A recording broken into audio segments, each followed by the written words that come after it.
Hey everyone, I just want to give you guys a brief little overview of the wonderful functions of RealtimeBoard so that you can go ahead and utilize it to help you with doing a little mind mapping and a little brainstorming for your paper that will be due next week. If you guys would go ahead right now, you guys should already have downloaded the app and the extension in Chrome. And this is how RealtimeBoard works, and maybe you can have a lot of fun with it.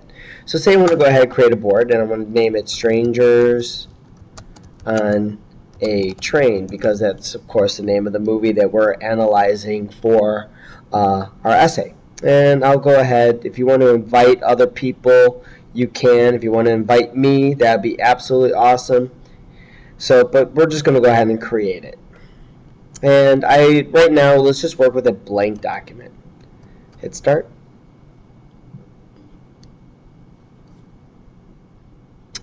Now, there's a lot of functions that can assist us here. And a lot of you will be very creative in a way that you brainstorm and you mind map and you collect data for your essay. You have a lot of tools that are right here. Your extension tool is going to be a big assistance to you.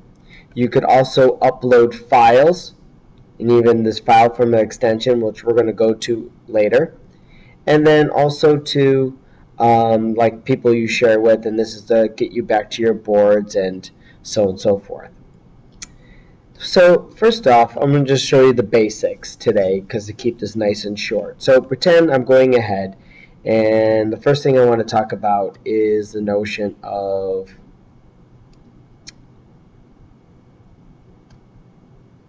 mise en scène. So I went ahead, hit the shapes, created a shape. Now I want to type in there. And maybe I'll go mise en scène. And then the first thing that I want to do is maybe go ahead and analyze. Let me go back to my shapes. And I want to talk about symmetrical composition and how Alfred Hitchcock used symmetrical composition in his film. And I'll just write down symmetrical. Okay? Just like that. I even could change the color, if I would like, to red. I could change the background color to pink, if I wanted to. That looks horrible. Maybe black. And so forth, if I want to highlight it. Now,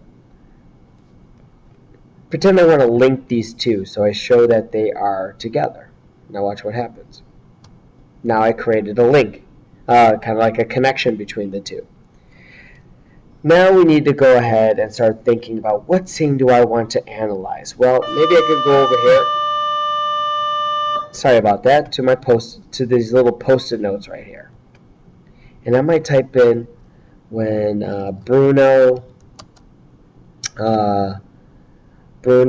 shows dominance over Miriam in the tunnel of love scene. Okay, and I might go ahead and shrink that a little bit so it's nice and good, and I might go ahead and just put that little post-it note there, just like that, to show that those are connected. Then I need to find a scene. So pretend I went to YouTube and I see this clip. Now I'm going to ask you guys to put hyperlinks in your text. So it's always good to kind of make sure that you're gathering links. So I'm going to go Control C. And then I go Control V. Oh, didn't want that. Control V. And now it's there. And say I want to shrink that link. And I want to just move it maybe right over here. And I want to create a link between those two, between this and that. One more time. There. Now it's showing that. Now this is what the cool thing is. Say I want to go ahead and put a picture there as well. Now watch what I can do. If I go to my extension tool and I click on that, and now I could crop things. So I go selected area. Now this is what's neat. There. and then I could pull this over. Now I'm cropping it, and I can hit save. Now I'm just taking a small aspect of a YouTube video, which is pretty neat. Now watch what happens. If I go back to my RealtimeBoard, I can go ahead to my files, my library, go to From Extensions, and I've done this a couple times playing around with it, but I'm going to grab this one. Just click on it, and there it is. But you're like, oh, Mr. Orna, that's too big. Watch what I can do. Pull that over, take my little, click on that little bullseye thing. Now I could shrink it, drag it over, and there you have it. And now you can go ahead and you can explore all over the place. Alright? I go back, grab my little hand tool, and then watch what I can do. I could use all this surface area to go ahead and work and map out my paper and so on and so forth. Alright? So you got a lot that you can go ahead and work with. I hope that you enjoy using this tool, and take care.